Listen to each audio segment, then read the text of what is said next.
সবাইকে আসসালামু আলাইকুম। প্রথমত আমি একটু কথা বলতে চাচ্ছি যে আমি ওইভাবে সাজায় গোছায় কথা বলতে পারি না, মানে আমার বক্তব্য দেওয়ার কোনো অভিজ্ঞতা নেই বা এক্সপিরিয়েন্স নেই। এখানে আমার বিশেষজ্ঞরা আর কি আমাদের কাজ করছে মূলত হচ্ছে পরিবেশ নিয়ে। সেক্ষেত্রে পরিবেশের সংক্রান্ত যদি কোনো কথা হয় সেটা বলা যায়, কিন্তু আমরা হচ্ছে যুবর সাথে যুক্ত। বিশেষ করে আমি 2019 সাল থেকে আমি এই আজকে 25 সাল পর্যন্ত যুব উন্নয়নের সাথে সংশ্লিষ্টভাবে কাজ করছি।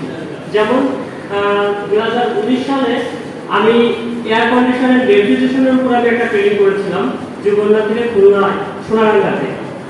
সেটা আমার এই স্যার ব্যবস্থা করে দিয়েছিল রক্ষুর স্যার। তো 6 মাস ট্রেনিং করার পর 3 মাসের ভিতরে হচ্ছে করোনার একটা চাপ আছে, যার ফলে আমি আর কিছু করতে পারিনি।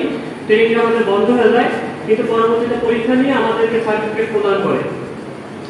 এর পরবর্তীতে আমি যখন আবার বেকার ঘুরে বেড়াচ্ছি, কিছু করার চেষ্টা আছে, আমি সবসময় একটা জিনিস চিন্তা করি যে বেকার না বসে থেকে চাকরির পিছনে না ঘুরে যদি নিজে কিছু করা যায় তাহলে সফল হওয়া যায়। সেক্ষেত্রে আমি টিউশন থেকে শুরু করলাম, তারপরে আমি কোয়েল পাখির একটা ফার্ম করলাম, 200 কোয়েল পাখি দিয়ে আমি শুরু করলাম। আমার বেশি অর্থ ছিল না, 5,000 টাকা দিয়ে আমি জাস্ট শুরু করছিলাম। শুরু করার পর আমি ওই ব্যবসাটা একটু খুব লস খেয়ে গেছিলাম, আমার বেশিরভাগ পাখিগুলো মারা গেছিল এবং আমি অবশেষে লাস্টে লসে করে আমি আর কি বিক্রি করেছিলাম, 3,000 টাকা লসে ছিল।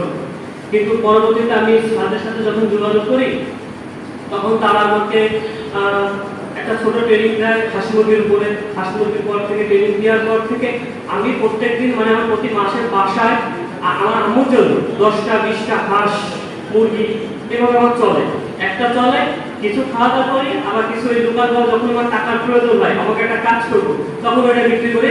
বিক্রি করা থেকে আমি আমার চালানটা আবার ঠিক ওইভাবে রাখি। এইবার আমি সফল হয়েছি কোন জায়গায় আমি বলি, রেফ্রিজারেশনের উপর যখন আমি একটা কাজ করি, রেফ্রিজারেশনের সাথে গ্যাসের একটা সম্পৃক্ততা আছে।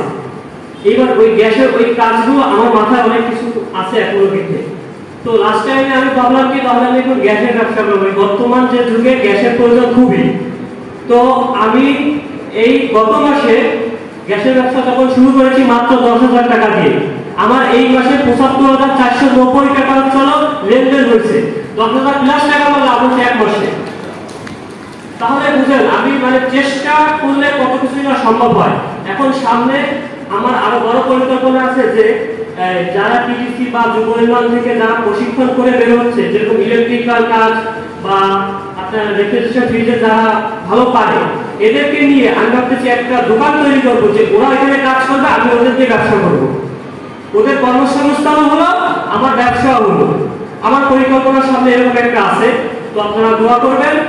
আর যারা এখানে তরুণ যারা আছে আমি তাদের সবাইকে বলবো আপনারা আমাদের যুব উন্নয়ন অফিসের সাথে সবসময় কানেক্টেড থাকবেন। তারা খুবই আন্তরিকতার সাথে কাজ করে।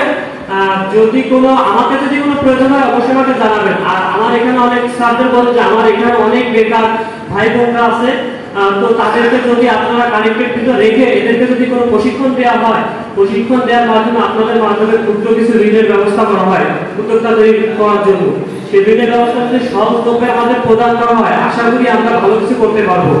তো আমাদের এই ঋণটা নিতে গেলে অনেক রকমের বাধাগ্রস্ত হয়, এটা একটু আপনারা সহজ করার চেষ্টা করবেন। এবং আপনাদেরকে বলবো আপনারা প্রতি মাসে মাসে একটু স্যারদের সাথে যোগাযোগ করবেন, কারণ প্রতি মাসে 7 দিন 1 মাস 3 মাসের ট্রেনিং হয়। সব থেকে বড় বিষয় হচ্ছে বর্তমানে একটা ফ্রিল্যান্সিং একটা ট্রেনিং আসছে। গতবার যেটা আমাকে বলা হয়েছিল, আমার মেসেজ আসছিল, কিন্তু আমি পড়াশোনা এবং আমার এই ব্যবসা বাণিজ্যের জন্য আমি ট্রেনিংটা করতে পারিনি। খুলনায় থাকা খাওয়া করতে হবে ওইখানে। আর যদি ফ্রিল্যান্সিং এর এই বিষয়ে কোনো কাজ করতে থাকে আমাদের এখানে স্যার আছে, তাদের সাথে একটু যোগাযোগ করবেন। ফ্রিল্যান্সিং এটা সম্পূর্ণ ফ্রি, যাতায়াত ভাতা সরকারিভাবে প্রদান করা হবে। এবং আরেকটা বড় বিষয় আপনারা সবাই জানেন কিনা জানি না, জাপানে একটা নিয়োগ দিচ্ছে 1 লক্ষ মানুষের 5 বছরের ভিতরে।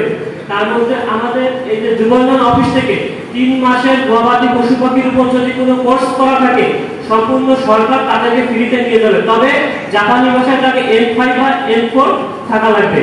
তো যাদের জাপানি ভাষা শেখার ইচ্ছা তারা অবশ্যই আপনারা তাদের সাথে যোগাযোগ করবেন। আপনাদের কোনো কিছুই করার প্রয়োজন নেই, জাস্ট আপনাদের ট্রেনিং ব্যবস্থা থাকবে, বাকিটা আমাদের যুব উন্নয়ন অফিসার করে দিবে। এবং আমাদের যে যুব উন্নয়নের যে রেজিস্ট্রেশন, আমাদের এখানে অনেক সামাজিক সংগঠন আছে, তাদের রেজিস্ট্রেশন দিই। আসলে রেজিস্ট্রেশন কয়েকটা দপ্তর দিয়ে থাকে, তো কাজ করতে গেলে স্বেচ্ছাসেবী কাজ করতে গেলে একটা সংগঠনের প্রয়োজন হয়। সেখানে আমরা সংগঠন থাকলেও যদি আমরা বাইরে থেকে একটা পরিচয় না নিতে পারি তাহলে তো আমাদের হবে না। সরকারিভাবে যদি একটা রেজিস্ট্রেশন থাকে তাহলে আমরা সরকার থেকে বিভিন্ন কার্যক্রমের জন্য সুযোগ সুবিধা পেয়ে থাকবো।